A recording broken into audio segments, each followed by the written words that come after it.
నాన్నా, ఇదిగో కాఫీ. నీకు కాఫీ ఎవరు తెచ్చిచ్చారు నాన్నా?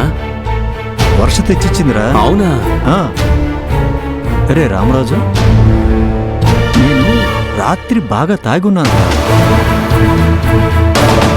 మీ నాన్నమ్మతో వర్ష ఏదో మాట్లాడుతుంటే విన్నాను.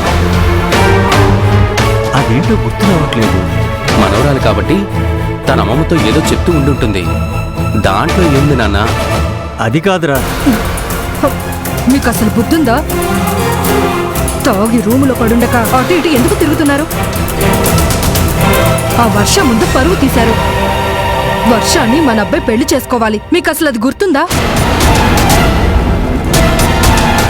మీరిలా తాగి తూగుతూ ఉంటే రామరాజును పెళ్లి చేసుకోవడానికి వర్ష ఒప్పుకుంటుందా?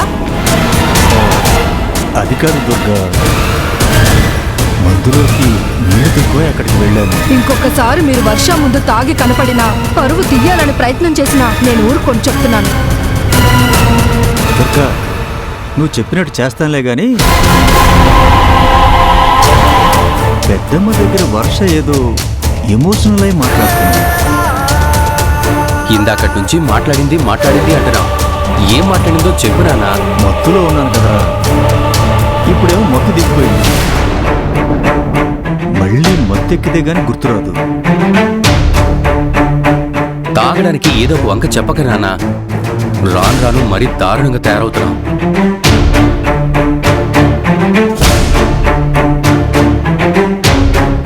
దుర్గా, నాకు తాగితే గుర్తొస్తుంది.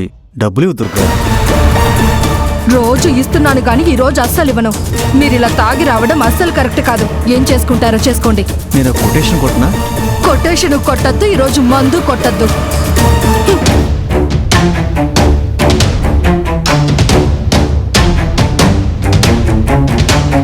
రాత్రి వర్ష ఏదో చెప్పడం విన్నాను. అదేంటో గుర్తు రావడం లేదు. తాగడానికి ఏమో డబ్బులు లేవు. ఇప్పుడు ఎలా? అది ఎలా గుర్తొస్తుంది?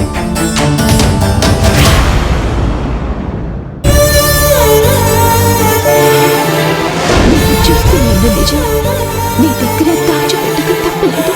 నిజానికి వర్ష చనిపోయింది. నువ్వు మా వర్షవి కాదా? మా వర్ష చనిపోయిందా? అది మావయ్య అసలు నేను వాటర్ కోసం పెద్దమ్మ గది దగ్గరికి వచ్చానమ్మా. నువ్వు అక్కడ ఉన్నావు. నాకు అక్కడ వరకే గుర్తుంది. తర్వాత ఏమైందో, నేను ఈ బెడ్ మీదకి ఎలా వచ్చానో అర్థం కావట్లేదు.